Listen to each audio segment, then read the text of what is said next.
નમસ્કાર, હું પ્રવીણ. રિયલ ડિબેટમાં આજે અમુક આંકડાઓની અને સ્થિતિની વાત કરીશું. ઔદ્યોગિક ઉત્પાદન, ઔદ્યોગિક વિકાસ દર, જેની એક સમયે તો વૃદ્ધિ હતી પરંતુ હવે ઘટાડો થઈ રહ્યો છે.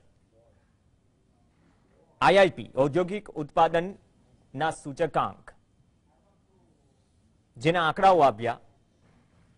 ઔદ્યોગિક વિકાસ જુલાઈમાં 2.2% હતો, ઓગસ્ટમાં -0.8% પહોંચ્યો અને 18 મહિનાની સૌથી નીચી સપાટીએ સરકી ગયો. આપણે ચર્ચા કરીએ છીએ, અનેક રિપોર્ટ્સ આવે છે, ચાહે મૂડીઝ હોય, સીએમઆઈ હોય, વર્લ્ડ બેંકે પણ મંદીથી લઈને ભારતીય અર્થવ્યવસ્થાનું જે અનુમાન જે ઘટાડ્યું છે ગ્રોથ રેટનું, તે પણ આપણી સામે છે. કન્ઝ્યુમર પ્રાઇસ ઇન્ડેક્સ, આપણે જાણીએ છીએ કે વચ્ચે થોડી મોંઘવારીમાંથી રાહત મળી, પરંતુ ફરીથી મોંઘવારી એક બહુ મોટી સમસ્યા છે. ચાહે ગામડું હોય, શહેર હોય, સામાન્ય, મધ્યમ અને ગરીબ વર્ગ, તેમના માટે કપરો સમય ચાલી રહ્યો છે. બચત ઘટી રહી છે, હાથમાં ખર્ચવા માટે પૈસા નથી. પણ આ તમામ વચ્ચે આપણે વિચારીએ કે નવરાત્રી આવી, બજાર ખુલ્યું, દિવાળી આવશે, બજાર ખુલશે.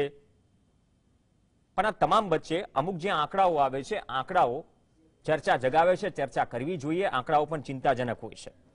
એ માઇનિંગ સેક્ટરના આંકડા હોય, મેન્યુફેક્ચરિંગ સેક્ટરના આંકડા હોય, electricity, primary goods, capital goods, intermediate goods, infrastructure goods, consumer durables કે કન્ઝ્યુમર ઓન ડ્યુરેબલ્સ. આ તમામ આંકડાઓ વિશે આજે ચર્ચા કરીશું. એવી ચર્ચા કે જે સામાન્ય માણસને સમજાય, ચોખ્ખા ઘીના મોંથાળની જેમ ગળે ઉતરી જાય. અમુક આંકડાઓ થોડા કડવા હોય છે, ચર્ચાતા નથી, પણ ચર્ચવા જરૂરી છે. ઔદ્યોગિક વિકાસ દર, ઇન્ડસ્ટ્રીયલ ગ્રોથ કેમ ઘટી રહ્યો છે, તેની અસર શું પડશે, ઉપરથી લઈને જમીની સ્તર સુધી. આ જ મુદ્દે આપણી સાથે ચર્ચા કરવા માટે 3 ખાસ મહેમાન જોડાશે. ટૂંક સમયમાં જ શૈલેષભાઈ પટવારી જોડાશે. એ પહેલા આપણી સાથે 2 મહેમાન જોડાઈ ચૂક્યા છે. ડોક્ટર જયનારાયણભાઈ વ્યાસ આપણી સાથે જોડાઈ ચૂક્યા છે. વ્યાસ સાહેબ, આપનું સ્વાગત છે. અને પ્રોફેસર અરુણ કુમાર, જે વરિષ્ઠ અર્થશાસ્ત્રી, अपनी साथ पहली वक्त रियल डिबेट में जुड़ाई रहा है. अरुण जी, बेहद स्वागत है आपका जीएसटीवी के रियल डिबेट के मंच पर. पहली बार आप जुड़ रहे हैं, धन्यवाद सर अपना कीमती समय निकालने के लिए. व्यास सर, आपकी डिबेट की शुरुआत करिए. आंकड़ाओं जे आव्या, आईआईपी ऑगस्ट में 0.8%, 18 महीना में सौथी खराब प्रदर्शन. जे अनुमान आवी रह्या छे, जे आंकड़ाओ मोंघवारी संदर्भे आवी रह्या छे, अलग अलग सेक्टर संदर्भे आवी रह्या छे, पण औद्योगिक उत्पादन में एक समय थोड़ा सुधारा बाद आपणे जे रीते नीचे जई रह्या छीए, वर्तमान परिस्थिति शुं सूचवे छे અને કઈ કઈ જગ્યાએ અસર પડશે અને અસર સહન કરવા માટે તૈયાર રહેવું પડશે આવનાર સમયમાં? देखिए, आज तक के डिबेट में प्रवीण भाई, हमेशा जो भी अर्थशास्त्रियों के साथ की चर्चा रही, पैनल रही, एक बात जिसको मानने से हम सरासर इनकार कर रहे हैं वो है कि हमारे देश में भी अर्थतंत्र आहिस्ता आहिस्ता मंदी की ओर जा रहा है. रिसेशन है, मानो तो, नहीं मानो तो वो आपको मानना पड़े, उस हद तक आने वाले समय में बढ़ेगा. अब इंडस्ट्री, कृषि और सर्विस सेक्टर, ये तीनों उत्पाद के महत्तम क्षेत्र है. और आजकल जिस तरह से डेवलपमेंट हो रहा है और विकसित राष्ट्रों में यही तरह है कि सबसे ज्यादा प्रदान सर्विस सेक्टर यानी सेवा क्षेत्र का होता है. उसके बाद आप देखें तो इंडस्ट्री का होता है और उसके बाद कृषि का आता है. इंडस्ट्री का करीब औसत 23-24% जीडीपी में प्रदान है. अब आप उस सेक्टर की बात कर रहे हो जो सेक्टर आज पहले हम चर्चा कर चुके हैं. सेवा क्षेत्र के लिए भी कोई बहुत अच्छे आसार नहीं है. वहां भी कहीं ना कहीं तकलीफें हैं. उत्पाद जो होना चाहिए नहीं हो रहा, और जिसका जितना कंट्रीब्यूशन उसका अर्थव्यवस्था में होना चाहिए नहीं मिल रहा है. आज हम बात कर रहे हैं वो और भी गंभीर है. मिसाल के तौर पे आप देखें तो आईआईपी यानी इंडेक्स ऑफ इंडस्ट्रियल प्रोडक्शन, उसका अगस्त 2021 यही पीरियड, टाइम पीरियड में जो कंपैरेटिव टाइम पीरियड है, उसका विकास दर 13% था. और अगस्त 2022 यानी एक साल बाद उसका विकास दर -0.8% है, यानी कि नेगेटिविटी की ओर, रिसेशन की ओर झुकाव हो रहा है। उसमें सबसे ज्यादा अगर कहीं बदलाव हुआ है तो वो माइनिंग सेक्टर में है। माइनिंग सेक्टर में 23.3% था, उसके सामने 3.9% माइनस है। यानी कि कुल मिला के आप देखिए तो 27.2% का फर्क देखने को मिलता है। मैन्युफैक्चरिंग की बात आप करें तो 11.1 से 0.7%, यानी वहां भी करीब 12% के करीब बदलाव आया है। और इलेक्ट्रिसिटी की बात करें तो 16% से पॉजिटिव 1.4%। ये एक ही क्षेत्र है अगस्त 2002 में जिसमें पॉजिटिव ग्रोथ, बदलाव आईआईपी का दिखाई देता है। यूज बेस्ड क्लासिफिकेशन की ओर हम अगर नजर डालें तो प्राइमरी गुड्स की हालत भी खस्ता है। अगस्त 2021 में वो 16.9% थी, ये अगस्त में 1.7% है। कैपिटल गुड्स, जो मैं मानता हूं कि चिंताजनक विषय है, 20% से घटती हुई 5% पे आती है। इंटरमीडिएट गुड्स 11.8% से कम होते हुए 0.6%।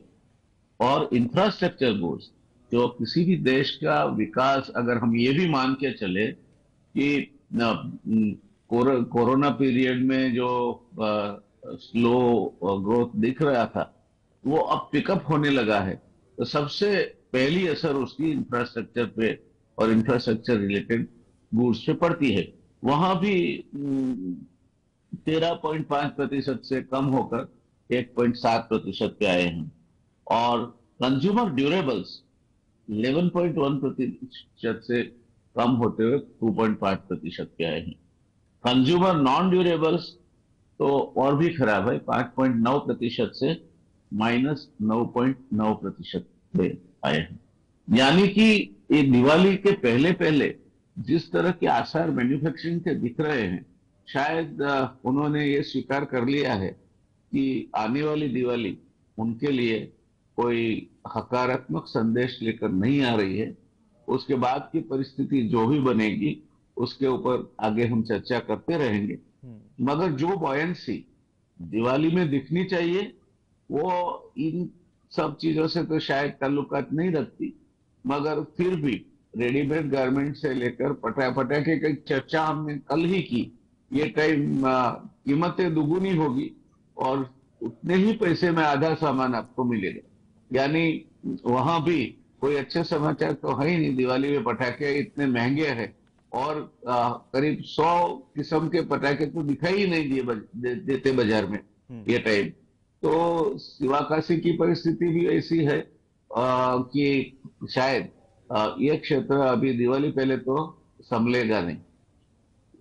फटाकों के बाद की बात करें हम तो मिठाई वगैरह तो जब हम देखते हैं आजकल जो पहले कॉर्पोरेट हाउसेस की जो पद्धतियां थी, गिफ्ट बॉक्स भेजना, ड्राई फ्रूट्स भेजना, ये भेजना, गत साल भी वो काफी कम हो गई थी। ये साल तो अभी शुरू होना बाकी है, अभी आज तक तो शुरू नहीं हुई।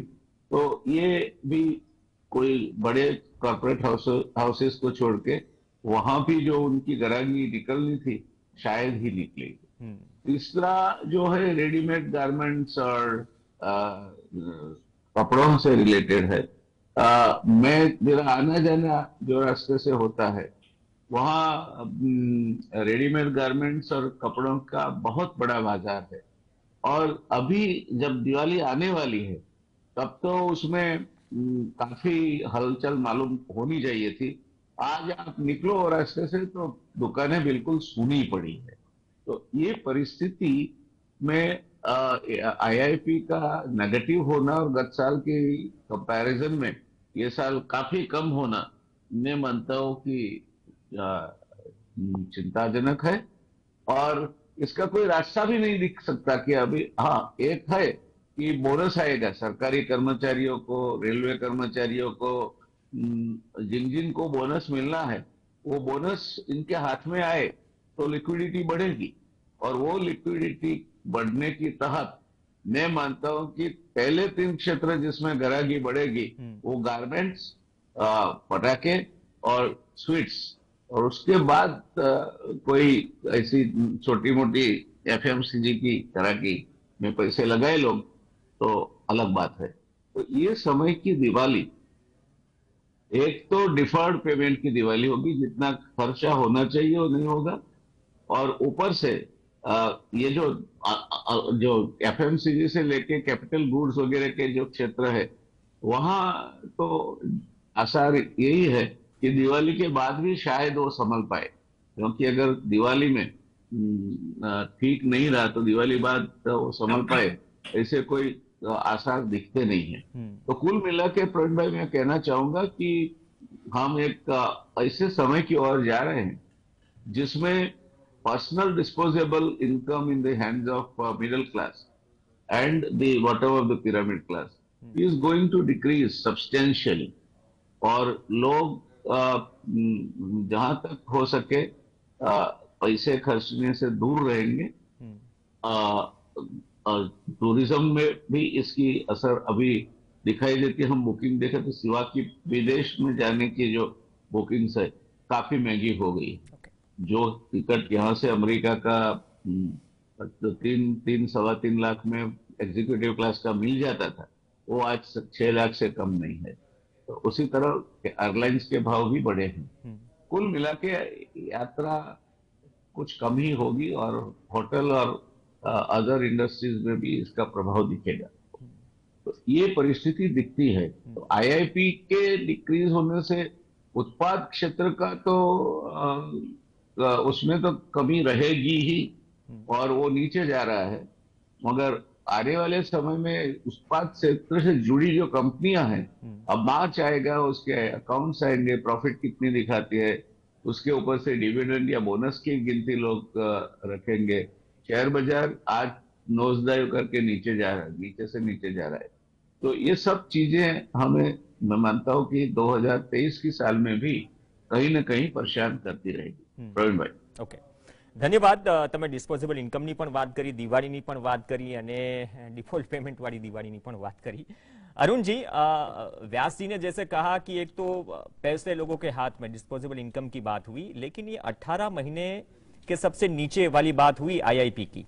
अर्थशास्त्रियों ने भी अनुमान लगाया था कि अगस्त में 1.7% के आसपास रहेगा, लेकिन ये तो उससे भी नीचे गया।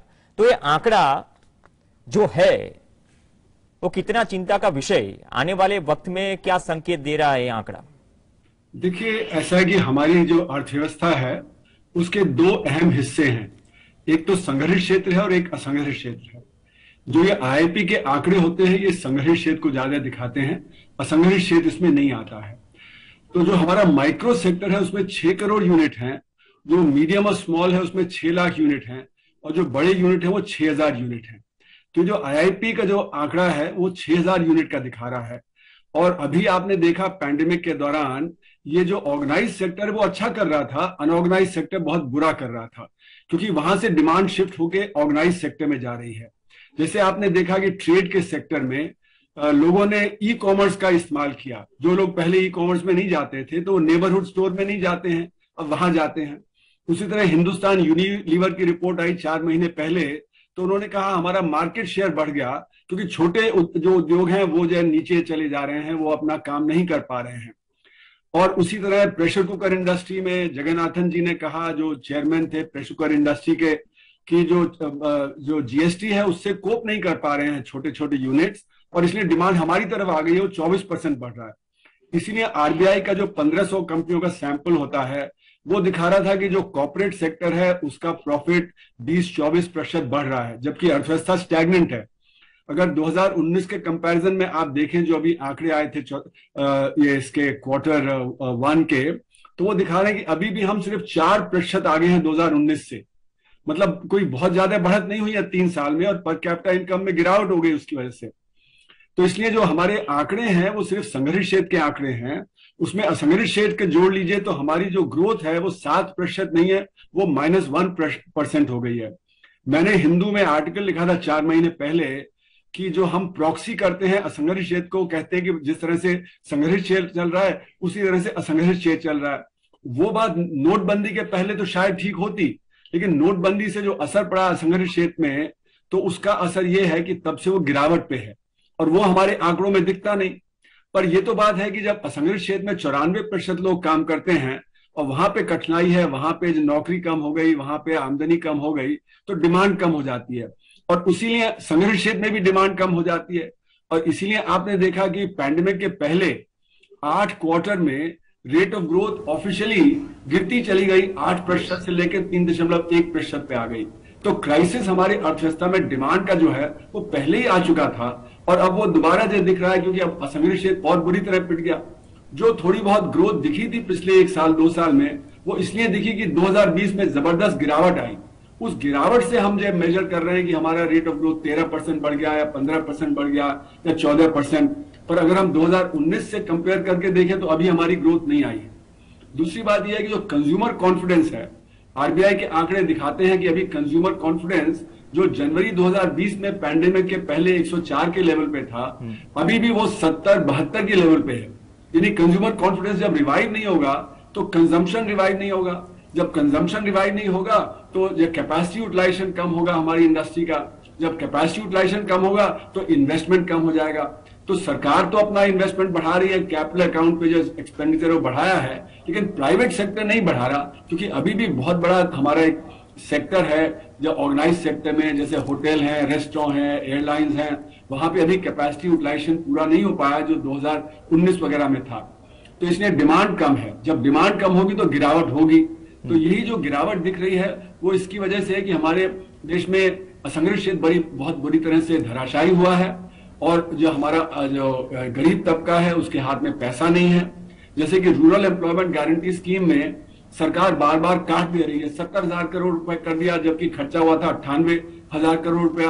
और डिमांड इतनी ज्यादा है कि आरबीआई दिखा रहा है कि सिर्फ लोगों को 50 दिन का काम मिल रहा है, न कि 100 दिन का काम मिल रहा है। तो ये भी है कि जब वहां पे पैसा नहीं होगा तो जब वहां पे जब डिमांड कम हो जाएगी तो रूरल डिमांड जब स्टैग्नेट करेगी। फिर हमारे कृषि में क्राइसिस है, जो कृषक है वो कह रहा है कि हमें पर्याप्त मात्रा में इनकम नहीं है। तो वर्कर की प्रॉब्लम है, कृषक की प्रॉब्लम है। जब इतना बड़ा तबका जो हमारे अर्थव्यवस्था का है वहां पे समस्या है आमदनी की, तो डिमांड उससे कम हो जाती है। फिर आप देखिए दुनिया में अनिश्चितता आ गई है, क्योंकि ये जो हमारा क्राइसिस है उसके ऊपर से यूक्रेन का युद्ध हो गया, जिससे कि कमोडिटीज के दाम बढ़ गए, चाहे वो गेहूं हो, चाहे वो मेटल्स हो, चाहे वो एनर्जी हो, ये सब चीजों के दाम बढ़ गए, उससे हमारा जो और भी गिरावट आ गई। फिर हमारी सरकार ने जो नीतियां अपनाई उसमें भी परेशानी है कि हमने डीजल और पेट्रोल पे टैक्स बहुत लगा दिया, एक्साइज ड्यूटी और वैट, उसके चलते हुए हमारा जो एनर्जी का दाम बढ़ा हुआ है। जब एनर्जी का दाम बढ़ेगा तो बाकी सब चीजों के दाम बढ़ जाएंगे, क्योंकि एनर्जी तो हर चीज में इस्तेमाल होती है। फिर जो सप्लाई बॉटलनेक दुनिया में है, उनके पीछे जो चाइना की जीरो कोविड पॉलिसी भी है, वहां पे जीरो कोविड पॉलिसी के चलते हुए वहां पे उत्पादन में परेशानी आई। जैसे कि हमारे जो बहुत सारा इलेक्ट्रॉनिक्स है, कार के जो कंपनीज वगैरह है वो चाइना से आते हैं, तो वहां पे जब प्रॉब्लम आई तो जब उससे सप्लाई बॉटलनेक हो गए।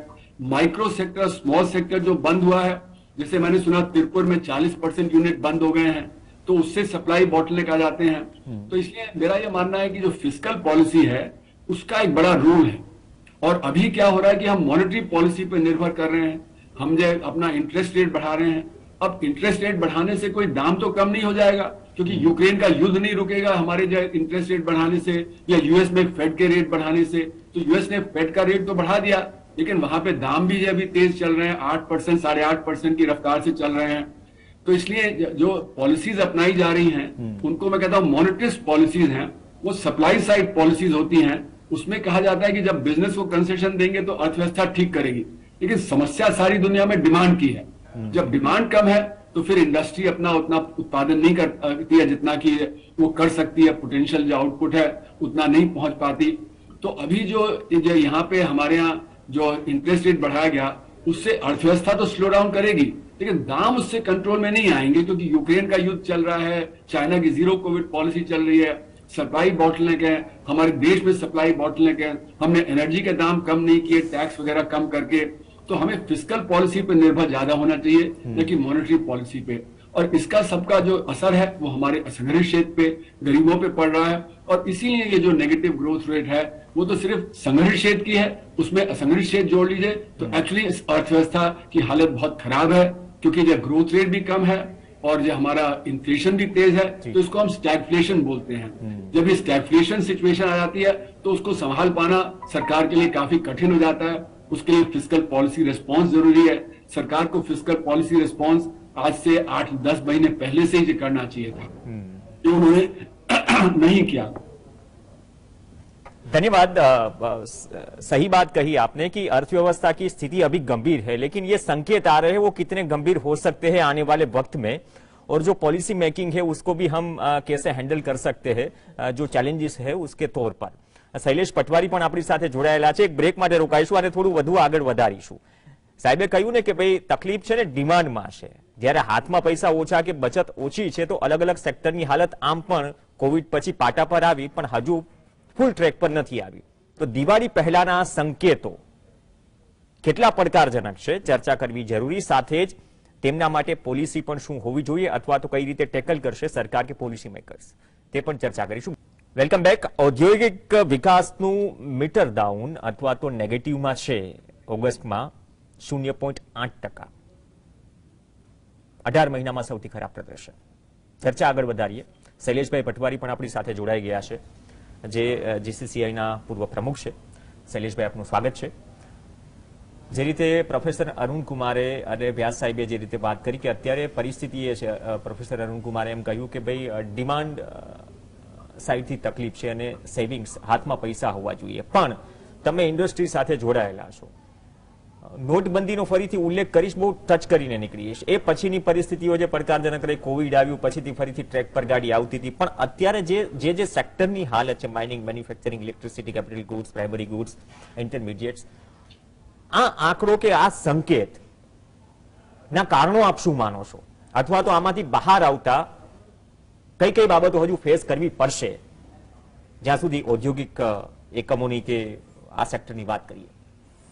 સૌથી વધુ તો આપણે જાણીએ છીએ કે આ એક વૈશ્વિક મંદી છે અને યુક્રેન અને રશિયાની વોર થયા પછીથી આ મંદી ખૂબ જ વધી રહી છે। અને આજે તમે જુઓ તો યુરોપિયન કન્ટ્રીઝ, યુએસએ, એ બધું જે પહેલા આપણા ડાઇસ, કેમિકલ્સ, ટેક્સટાઇલ્સ આપણું ઘણું ત્યાં જતું હતું, એ આ વોર થયા પછીથી ખૂબ જ ઘટી ગયું છે। બીજું, આ વોરને લીધે બેઝિક આપણી એનર્જી એ ખૂબ મોંઘી થઈ ગઈ છે, એટલે ઇનપુટ કોસ્ટ ઇન્ડસ્ટ્રીની ખૂબ જ વધી ગઈ છે અને સામે ડિમાન્ડ ઓછી થતી જાય છે।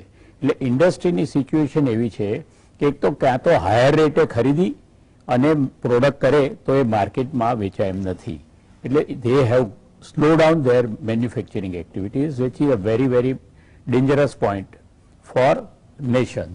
પણ જ્યારે આપણે જોઈએ કે આખા વર્લ્ડમાં જે રીતની હાલત થઈ રહી છે એના પ્રમાણમાં still Bharat is doing something better અને સસ્ટેનેબલ, કારણ કે સૌથી વધુ પ્રોબ્લેમ હોય છે તો ફૂડ ગ્રેન્સનો થયો છે પ્રોબ્લેમ। આખા વર્લ્ડની અત્યારના તકલીફ છે એ ફૂડ ગ્રેન્સ છે અને એ ભારતમાં હજુ સુધી એટલી બધી વકરી નથી। ચોક્કસ મોંઘવારી વધી છે પણ અવેલેબિલિટીમાં પ્રોબ્લેમ આવ્યો નથી।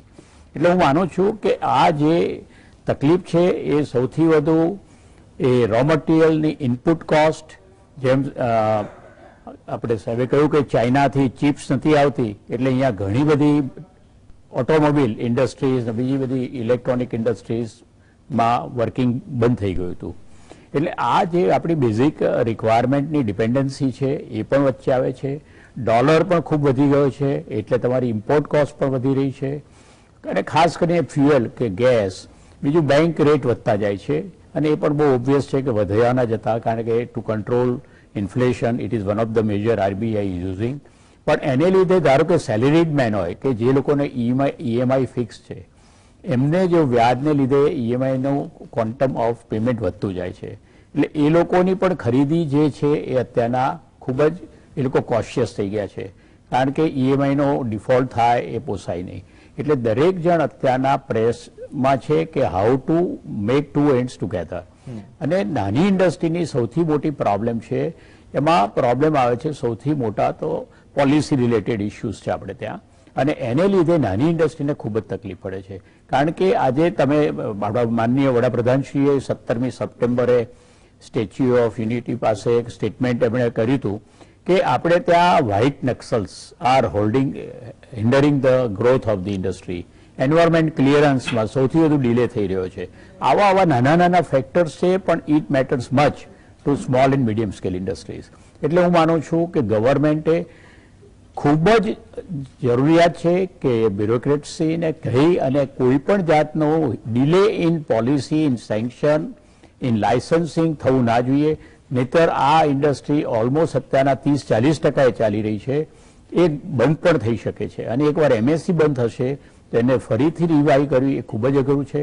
અત્યારના કોઈ પણ ડેવલપ કન્ટ્રીનું જો ડેવલપમેન્ટ હોય તો એમએસએમઈ ઉપર હોય છે. આપણે ત્યાં અત્યારના અનફોર્ચ્યુનેટ છીએ કે એમએસએમઈ નું ડેવલપમેન્ટ ખૂબ જ ઓછું થઈ રહ્યું છે. એમને સપોર્ટ જે જોઈએ, હેન્ડ હોલ્ડિંગ જોઈએ, એ થતું નથી. MSME માં તમારી requirement after Covid, post Covid શું હતી? કોવિડ એ પછી કેટલું સર્વાઈવલ માટે જે પણ ડોઝ અપાયા, એમાં આપણે સેન્ટ્રલ ગવર્મેન્ટે 20 લાખ કરોડ રૂપિયાનું એમએસએમઈ ને ફંડ આપીને ખરેખર ખૂબ જ ઓક્સિજન આપેલો હતો અને એ સર્વાઈવ થઈ ગઈ હતી. અનફોર્ચ્યુનેટલી આપણે જે આ યુક્રેન અને રશિયાની વોર છે એના આવ્યા પછીથી આખું ડિરેલ થઈ ગયા, કારણ કે આપણને કન્ટેનર મળતા નતા. એક્સપોર્ટ કરવું હોય તો કન્ટેનર નથી, આપણી પાસે કોઈ કન્ટેનરની મોટી કંપની નથી અને foreign companies R holding all the container which China has occupied. એટલે આપણને કન્ટેનર ના મળ્યા. બીજું કે આપણી ત્યાં જે રિક્વાયરમેન્ટ હતી basic raw materials, your dependency is on China even today, and we are lot of things importing from China. ત્યાં ઝીરો કોવિડ છેલ્લા 6-8 મહિનાથી ત્યાં પણ પ્રોબ્લેમ ચાલે છે, ત્યાંથી પણ આવતો માલ બંધ થયો છે. એટલે અત્યારના આપણી રો મટીરિયલની અવેલેબિલિટી, એની કોસ્ટ, આપણી manufacturing cost, energy cost, everything is shoot up. Against that demand is shrinking, અને આ શ્રિંકિંગ ડિમાન્ડમાં આ એક્ઝિસ્ટન્સ લેવું એમએસએમઈ માટે ખૂબ જ તકલીફ છે. ઓકે, વ્યાસ સાહેબ, જે અરુણજીએ વાત કરી, એક તો ડિમાન્ડ સાઇડની વાત કરી, બીજી વાત કે ઇન્ટરેસ્ટ રેટ વધાર્યા, આપણે ઇન્ફ્લેશન જોઈએ છે અથવા સીપીઆઈ જોઈએ છે, હમણાં ડિક્લેર થયો, વચ્ચે થોડીક રાહત મળી, હવે થોડો કંટ્રોલ બહાર છે. આપણી જે ડિપેન્ડન્સી હતી, જે રીતે પટવારી સાહેબે કહ્યું કે ચાઇનાથી આ રો મટીરિયલ્સ આવે છે, હવે અહીંયા બનાવતા આપણે ફટાકડાના સંદર્ભમાં પણ ચર્ચા કરીએ, એક સમય લાગે એ બધું વસ્તુ ઉભો કરતા. તો અત્યારની પરિસ્થિતિ શું સંકેત આપે છે કે આપણો જ્યાં સુધી ઢાંચો મજબૂત ન થાય અથવા તો જે જરૂરી પોલિસીની વાત કરી એ પોલિસી ઉપર ગતિશીલતાથી કામ ન થાય તો આ તકલીફ રહેશે અને તકલીફ વધશે? प्रवीण भाई, मैं मानता हूं कि इस देश में एक फैशन हो गई है, कुछ भी हुआ तो जो भी ओपोज करते हैं, जो भी कुछ सुझाव देते हैं, वो नक्सलाइट्स है, और जो भी कोई नई बात करते हैं वो देश हित में नहीं. अब देश हित में तो ये है कि आप 6 करोड़ इकाई जो स्मॉल मैन्युफैक्चरिंग यूनिट्स है उसको आप चलाने का प्रबंध की बात कर रहे हो, उनमें से करीब 60% से ज्यादा या तो बंद पड़ी है या बंद होने की कगार पे आके खड़ी. और जब ये कम या इकाई छोटी होती है तब उनकी सहन शक्ति भी छोटी होती है, थोड़ा बहुत भी स्ट्रेस इनको पस्त कर देता है. दूसरी बात यह है कि जो छोटी इकाइयां हैं वो सप्लाई किसको करती है? सीधी बाजार में बेचने वाले कम है, वो सप्लाई करती है बड़ी इकाइयों. अच्छा, पेमेंट पीरियड क्या है?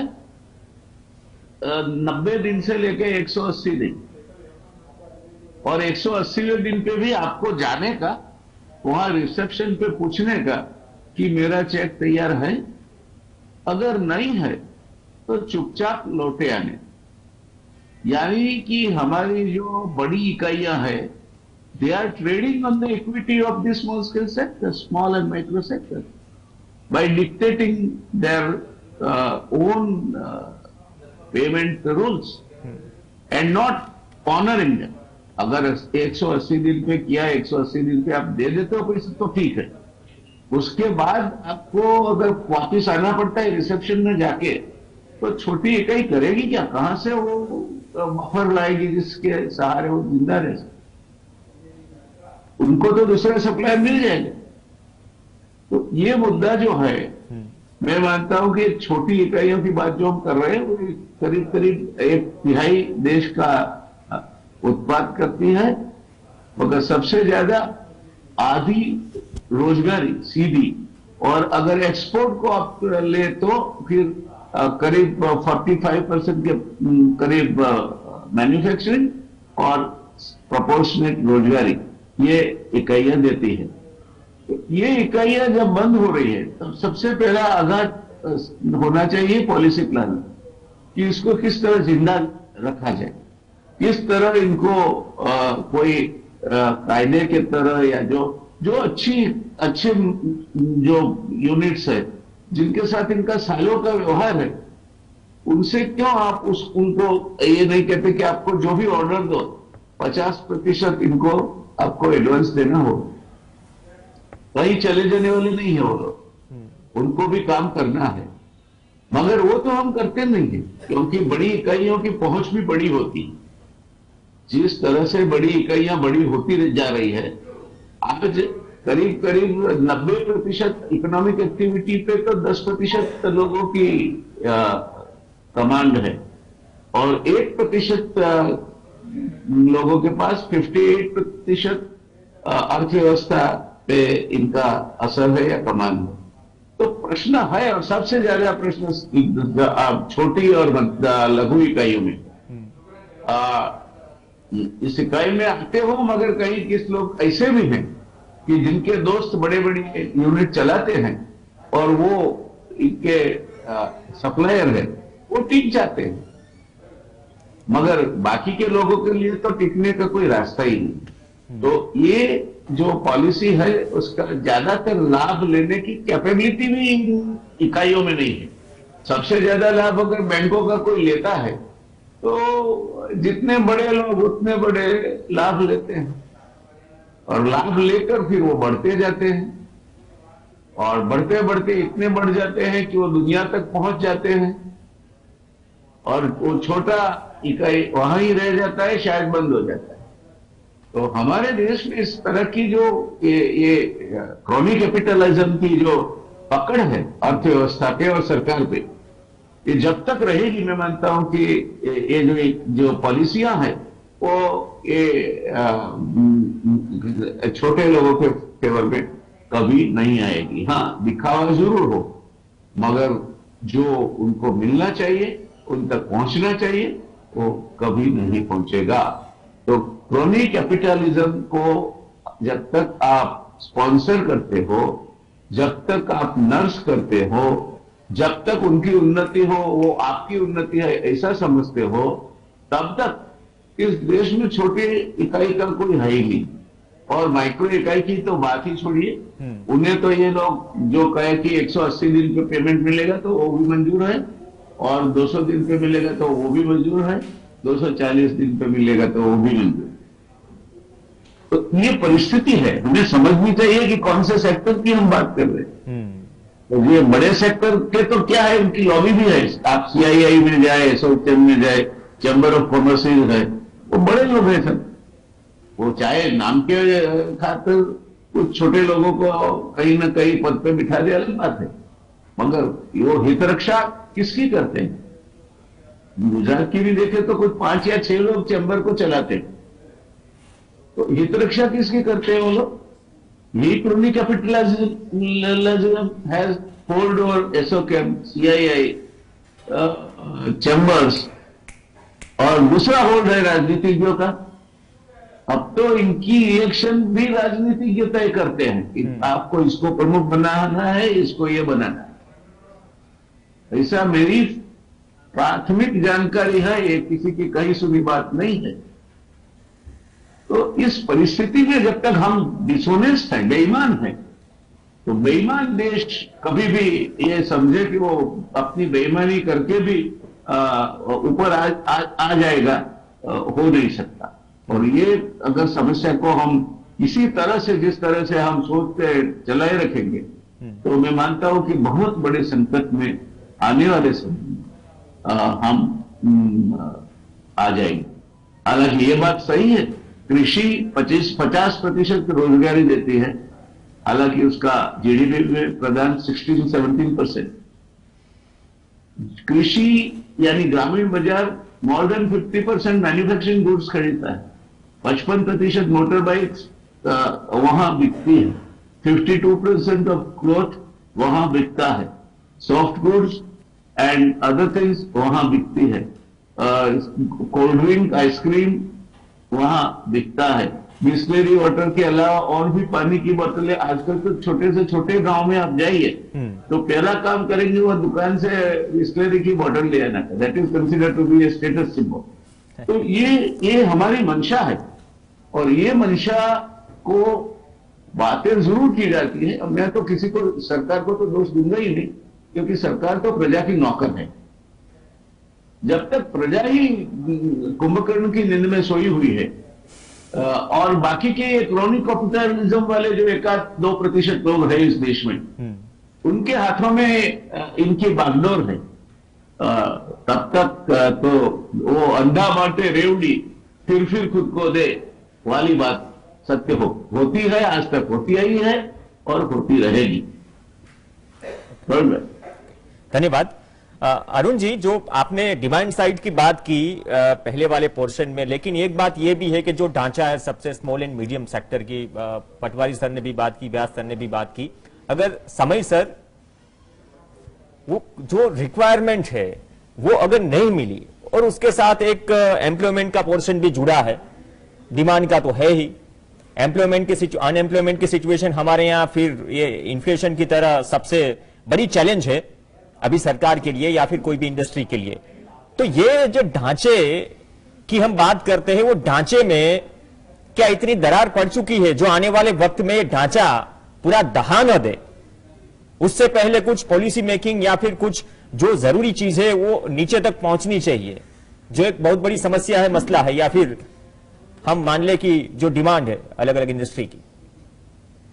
देखिए, ऐसा है कि जो आपने बेरोजगारी की बात कही, तो बेरोजगारी सबसे ज्यादा आज महिलाओं में है और जो यंग लोग हैं 15 से 29 साल के बीच में, जितने ज्यादा शिक्षित है उतनी ज्यादा वहां पे बेरोजगारी है। वजह यह है कि जो हमारा संगठित क्षेत्र है जिसमें सिर्फ 6% लोग काम करते हैं, वहां पे रोजगार पैदा नहीं होता क्योंकि वहां ऑटोमेशन बहुत ज्यादा है और 80% हमारा इन्वेस्टमेंट अर्थव्यवस्था का संगठित क्षेत्र में जाता है। तो 80% आपका इन्वेस्टमेंट जा रहा है रोजगारी नहीं बढ़ाने में। और जो हमारा कृषि है जहां पे 45% लोग काम करते हैं, वहां पे सिर्फ 5% इन्वेस्टमेंट जाता है। तो यानी कि 6% लोगों के लिए 80% जाता है और 45% के लिए 5% जाता है। और कृषि में भी जो पैसा जा रहा है वो मैकेनाइजेशन के लिए जा रहा है, हार्वेस्टर, कंबाइंस, थ्रेशर्स और आपके ट्रैक्टर्स वगैरह। तो वहां पे भी लेबर डिस्प्लेसमेंट है, वहां पे भी आपको जो नौकरी नहीं पैदा हो रही है, तो वहां पे डिस्गाइज्ड अनएम्प्लॉयमेंट है। तीसरी बात यह है कि हमारे यहाँ अंडर एम्प्लॉयमेंट होता है, अनएम्प्लॉयमेंट नहीं होता, क्योंकि गरीबी इतनी है कि आप ये नहीं कह सकते कि हम काम नहीं करेंगे मर जाएंगे। तो जैसे कि अमेरिका वगैरह में होता है, उन्नत देशों में, कि वहां पे आपको अनएम्प्लॉयमेंट अलाउंस मिलता है कि आप जो काम ढूंढ सकते हैं 18 महीने तक आपको कुछ सोशल सिक्योरिटी मिलेगी। हमारे यहाँ तो जिस दिन काम गया तो उस दिन आपको जो सड़क पे आना पड़ेगा और आपको कुछ चना बेचना पड़ेगा, कुछ सब्जी बेचनी पड़ेगी, या आपको सिर पे बोझा ढोना पड़ेगा, या रिक्शा चलाना पड़ेगा, या पकौड़े तलने पड़ेंगे। तो इसलिए मेरा मानना है कि हमारे यहाँ अंडर एम्प्लॉयमेंट है और अनएम्प्लॉयमेंट जो है इसलिए वो आंकड़ा ज्यादा दिखता नहीं है। जो CMI भी है वो 6%, 7% बताता है, पर अंडर एम्प्लॉयमेंट 15% के करीब है, डिस्गाइज्ड अनएम्प्लॉयमेंट 10-12% के करीब है। उसके अलावा जो लेबर फोर्स पार्टिसिपेशन रेट है वो बहुत कम है। जो हमारे कंपेरेबल कंट्री हैं जैसे चीन है, ब्राजील है, जहां पे 65% के करीब है, हमारे यहाँ जो आंकड़े हैं वो 40-45% दिखाते हैं। यानी हमारे यहाँ मान ले तो 20% लोग 15 से 64 साल की उम्र के जो काम कर सकते हैं वो काम नहीं कर रहे हैं, क्योंकि काम नहीं मिल रहा। तो अभी मैंने जो रिलीज किया report on employment and unemployment, तो उसमें मैंने दिखाया कि 304 मिलियन यानी 3.4 करोड़ लोगों के पास तो रोजगार है, लेकिन 270 मिलियन यानी 27 करोड़ लोग हैं जिनको काम चाहिए और काम नहीं मिल रहा है। तो ये हमारा दिखाता है कि हमारा जो जीडीपी है वो पोटेंशियली कितना कम है। अगर इन 270 मिलियन को काम हम दे दें तो हमारा जीडीपी कितना और आगे बढ़ जाएगा। तो इसलिए मेरा मानना है कि जो हमारे जो समस्या है कि हमारी जो नीतियां हैं वो सारा का सारा इन्वेस्टमेंट संगठित क्षेत्र की तरफ कर रही हैं, जो हमारा बड़े बड़े उद्योग वगैरह हैं, और जो माइक्रो सेक्टर है वहां पे इन्वेस्टमेंट नहीं जा रहा है। और क्योंकि माइक्रो सेक्टर में 97.5% एम्प्लॉयमेंट है एमएसएमई सेक्टर का, और माइक्रो सेक्टर पिट रहा है। तो मेरा मानना है कि एमएसएमई को हमें अलग कर देना चाहिए, माइक्रो अलग और स्मॉल और मीडियम अलग। क्योंकि हम जब एमएसएमई के लिए पॉलिसी बनाते हैं तो स्मॉल और मीडियम को उसका फायदा मिलता है, बल्कि मीडियम को ज्यादा मिलता है, स्मॉल को कम, और माइक्रो को तो बिल्कुल फायदा उसका नहीं मिलता है। तो इसलिए माइक्रो सेक्टर के लिए अलग से नीति बनानी चाहिए, तब जाके माइक्रो सेक्टर में कुछ बेहतरी होगी और जो वहां पे रोजगार है वो ज्यादा होगा। उसी तरह कृषि में हमें एमएसपी सारी क्रॉप्स को देना चाहिए, जिससे किसान की आमदनी बढ़े। किसान फिर वर्कर को ज्यादा आमदनी देगा, जब वहां पे उसकी वेज बढ़ेगी तो डिमांड बढ़ जाएगी, जब डिमांड बढ़ेगी तो हमारे कृषि की भी डिमांड बढ़ेगी, और जो ऑर्गेनाइज सेक्टर है उसकी भी डिमांड बढ़ेगी, माइक्रो सेक्टर की भी डिमांड बढ़ेगी, तो अर्थव्यवस्था दोबारा पटरी पे आने लगेगा। तो जो हमारे जो माइक्रो सेक्टर है और जो कृषि है उसकी तरफ हमें ध्यान देना चाहिए। रूरल एम्प्लॉयमेंट गारंटी स्कीम है, उसमें जो प्रावधान है उसको 3 गुना बढ़ा देना चाहिए, क्योंकि अभी वहां सिर्फ 50 दिन का काम मिलता है प्रति परिवार, जबकि कम से कम 200 दिन का मिलना चाहिए। वहां पे उनकी जो पगार है वो बढ़ा देनी चाहिए, और एक अर्बन एम्प्लॉयमेंट गारंटी स्कीम शुरू कर देनी चाहिए, क्योंकि शहरों में भी बहुत बेरोजगारी है, खासकर शिक्षित बेरोजगार हैं। तो ये कदम हमको, मतलब हम लोग कई सालों से ये कदम सुझा रहे हैं, लेकिन सरकारें इस पे ध्यान नहीं दे रही, और सरकारें कह रही है, जैसे कि व्यास जी ने कहा, कि हम बड़े बड़े उद्योग को और बड़ा करते चले जाएं। तो वो डिजिटाइजेशन है और फॉर्मलाइजेशन है। अब जहां पे माइक्रो सेक्टर में 1.7 व्यक्ति काम करते हैं एक यूनिट में, वहां पे आप क्या डिजिटाइजेशन करेंगे, क्या उसको फॉर्मलाइज करेंगे, क्या वो बैंकिंग करेगा, तो वो और पिट जाएगा। जैसे मैंने कहा डिमांड शिफ्ट हो रही है, जैसे कि मैंने उदाहरण दिया ट्रेड सेक्टर का, कि छोटे मोटे जो हमारे आसपास के जो ट्रेडर हैं उनसे डिमांड चली जा रही है बड़े बड़े जो यूनिट्स हैं। उसी तरह टेक्सटाइल सेक्टर है, उसी तरह लेदर सेक्टर है, उसी तरह प्रेशर कुकर सेक्टर है, उसी तरह एफएमसीजी सेक्टर है, बिस्किट हैं, ये सब हैं। उनमें डिमांड, छोटे छोटे यूनिट लोकल होते थे, उनसे डिमांड शिफ्ट करके बड़े बड़े यूनिट्स में जा रही है। तो जब डिमांड कम होगी माइक्रो सेक्टर की और स्मॉल सेक्टर की, तो वो पिट जाएंगे। तो वो उसके लिए तरीका एक है कि जीएसटी का रिफॉर्म करना बहुत जरूरी है। तो जीएसटी में हमने चाहे कि माइक्रो सेक्टर को बाहर रखा है, स्मॉल सेक्टर को बाहर रखा है।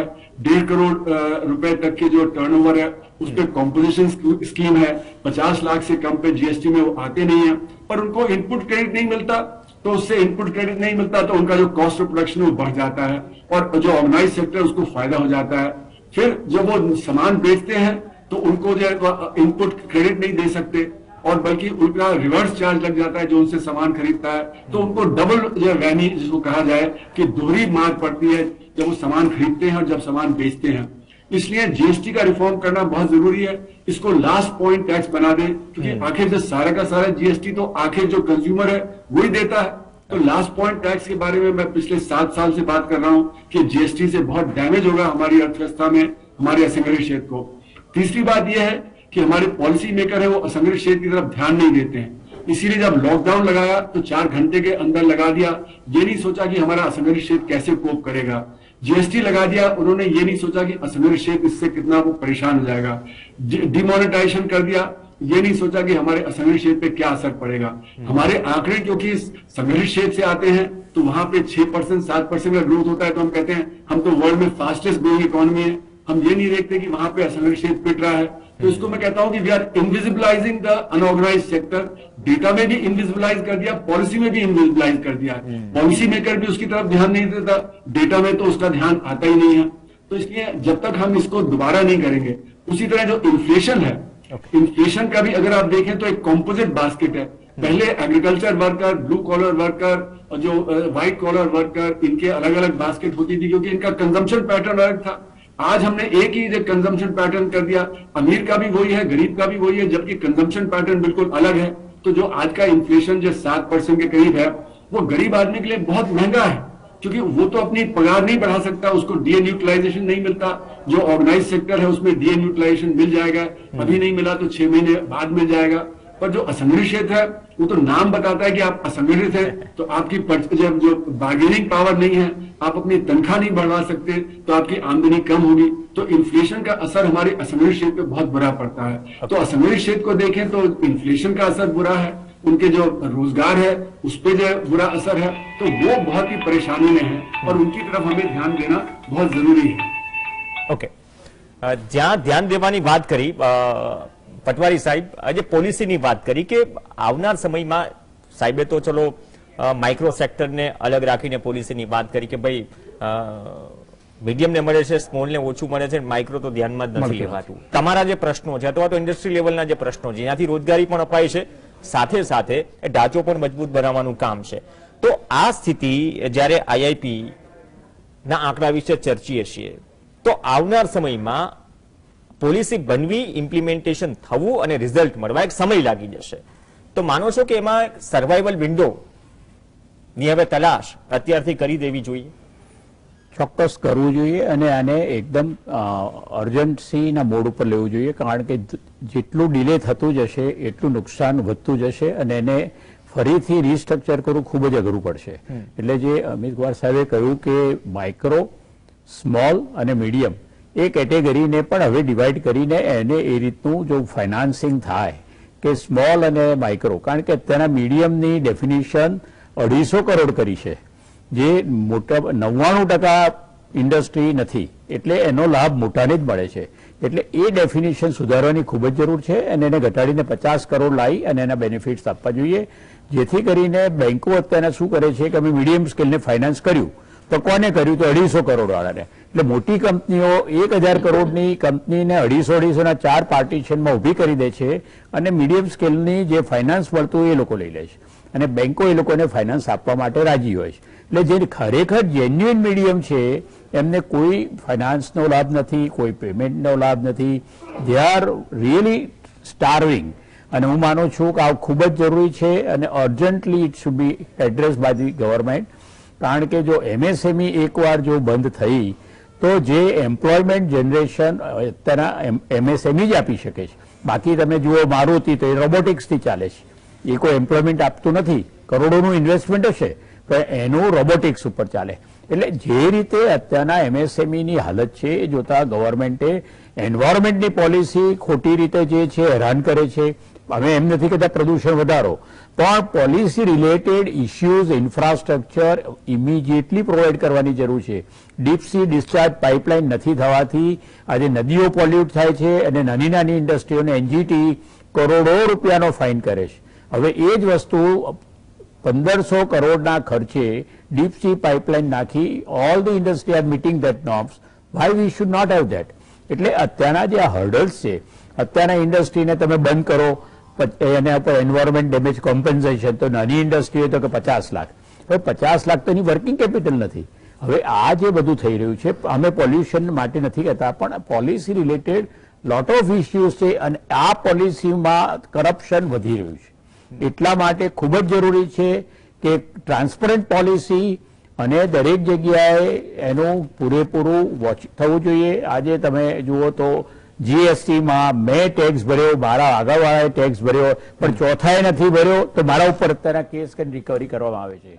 એટલે આ જે છે એ ખૂબ જ ગંભીર વસ્તુ છે અને ગવર્મેન્ટે વહેલામાં વહેલી તકે આને એડ્રેસ કરવાની જરૂર છે. ઓકે, ઘણા બધા મુદ્દે ચર્ચા કરી, આજે સમય ઓછો પડી ગયો, પણ જે આઉટપુટ નીકળ્યું આજે આ ચર્ચાનું કે ઔદ્યોગિક ગ્રોથ આપણો નીચે જઈ રહ્યો છે અથવા તો ઢાંચામાં પાયામાં જે પ્રોબ્લેમ છે, આપણે ઇન્ફ્લેશનથી લડી રહ્યા છીએ, અનએમ્પ્લોયમેન્ટ એટલે બેરોજગારી બહુ મોટી સમસ્યા છે, ઉપરથી જ્યારે ઔદ્યોગિક વિકાસ, ઔદ્યોગિક ગ્રોથ જ્યારે નીચે જઈ રહ્યો છે અથવા તો ચિંતાજનક સ્થિતિ છે, તો આ શું ઢાંચામાં તિરાડ છે અથવા તો તિરાડ આગળ ન વધે તેના માટેની જે પોલિસીસ છે અથવા તો જે પ્રશ્નો છે તેના ઉપર વહેલી તકે અરુણ કુમાર સરે કહ્યું કે અગાઉ પણ સજેસ્ટ કર્યું હતું, પરંતુ અત્યારની સ્થિતિએ જો નથી થયું તો વહેલી તકે તેના પ્લાન્સ કદાચ ઇમ્પ્લિમેન્ટેશનમાં મૂકી દેવા જોઈએ. રિઝલ્ટ આવતા સમય લાગશે, પણ અર્થવ્યવસ્થાની ગંભીર ચર્ચાઓ વચ્ચે આ મુદ્દો એવો હતો જે જરૂરી હતો, તમને સીધો સ્પર્શે છે. એ ચાહે તમારી બચતનો મુદ્દો હોય કે રોજગારીનો મુદ્દો હોય, કેમ કે સીધી સાદી રીતે તમને અસર કરે છે દર્શકો